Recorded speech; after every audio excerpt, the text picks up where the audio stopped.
이번 영상에서는 제가 출판을 준비하고 있는 책의 내용 중 일부를 소개하겠습니다. 오늘 소개할 부분은 일반 상대성 이론의 오류를 다룬 내용입니다. 이 책의 주장이 맞다면 물리학의 상당한 부분은 다시 검토되어야 합니다. 그 점을 염두에 두고 들어주시기 바랍니다. 14. 일반 상대성 이론의 오류. 특수 상대성 이론은 광속불변 가정 위에 세워져 있다. 그런데 만약 그 광속불변 가정이 틀렸다면 특수 상대성 이론은 더 이상 성립할 수 없다. 일반 상대성 이론은 특수 상대성 이론의 시간과 공간 구조를 확장하여 중력을 해석한 이론이다. 따라서 특수 상대성 이론의 기초가 무너지면 일반 상대성 이론 역시 독립적으로 유지될 수 없다. 이것은 과격한 선언이 아니다. 이론의 의존 관계에서 나오는 논리적 귀결이다. 상대성 이론의 세부 결론을 하나하나 끝없이 논박하는 것은 본질이 아니다. 시공간 공률, 중력시간 지연, 블랙홀의 시간, 중력 렌즈, 우주 팽창 해석은 모두 특수 상대성 이론의 시간 공간 구조와 광속불변 전제를 바탕으로 확장된 해석들이다. 기초 전제가 무너지면 그 위에 세워진 구조도 함께 재검토되어야 한다. 그러므로 일반 상대성 이론은 부분 보완의 대상이 아니라 근본적 재검토의 대상이다. 상대성 이론을 걷어낸다고 해서 물리학의 기본 역학이 사라지는 것은 아니다. 물체의 운동은 거리, 기준시간, 힘, 질량, 운동량의 관계로 다루면 된다. 이것이 뉴턴 역학의 기본 구조다. 뉴턴 역학은 단순한 근사값이 아니다. 물체 운동을 설명하는 기본 틀이다. 특정 현상에서 계산 결과가 어긋난다면 먼저 뉴턴 역학 자체를 폐기할 것이 아니라 누락된 작용 원인이 있는지 검토해야 한다. 예를 들어 수성의 근일점 이동은 뉴턴 역학의 실패라기보다 빛의 청력과 같은 추가 원인을 충분히 반영하지 못한 문제로 볼 수 있다. 중력 렌즈 역시 마찬가지다. 공간이 휘었다고 단정할 것이 아니라 빛의 운동 조건, 중력 작용, 적색 편의에 따른 도달 속도 변화의 문제로 다시 계산해 볼 수 있다.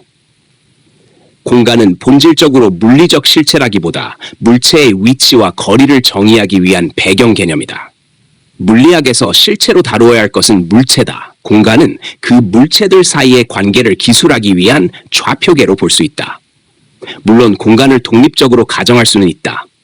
그러나 공간의 성질을 인식하거나 정의하려면 결국 물체라는 기준점이 필요하다. 더 중요한 문제가 있다.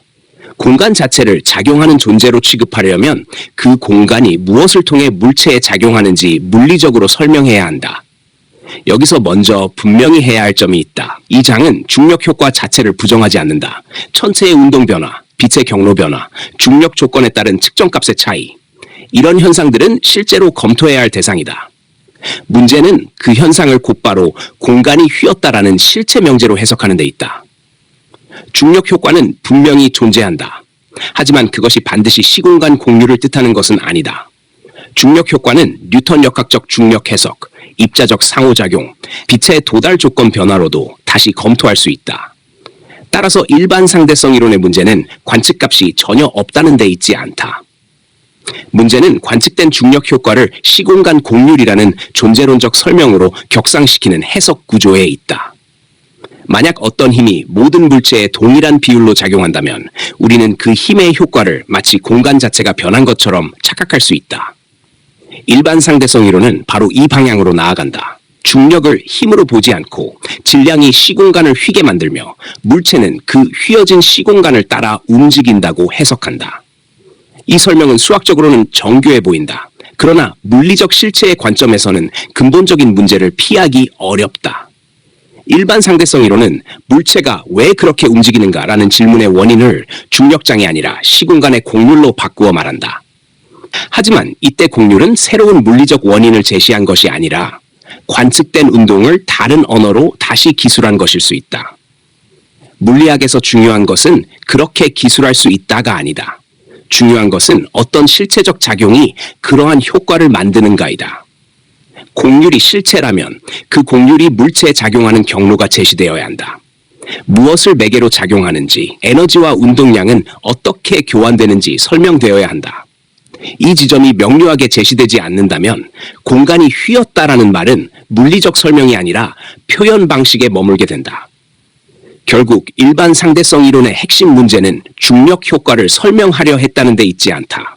문제는 중력 효과를 공간 자체의 변화로 해석하면서 실체적 작용 구조를 충분히 제시하지 않았다는 데 있다. 물리학은 수학적 표현만으로 완성되지 않는다. 물리학은 실제로 무엇이 존재하고 무엇이 무엇에 작용하며 그 작용이 어떤 방식으로 운동을 바꾸는지를 설명해야 한다. 그 기준에서 볼 때 일반 상대성 이론의 시공간 공률 해석은 다시 검토되어야 한다.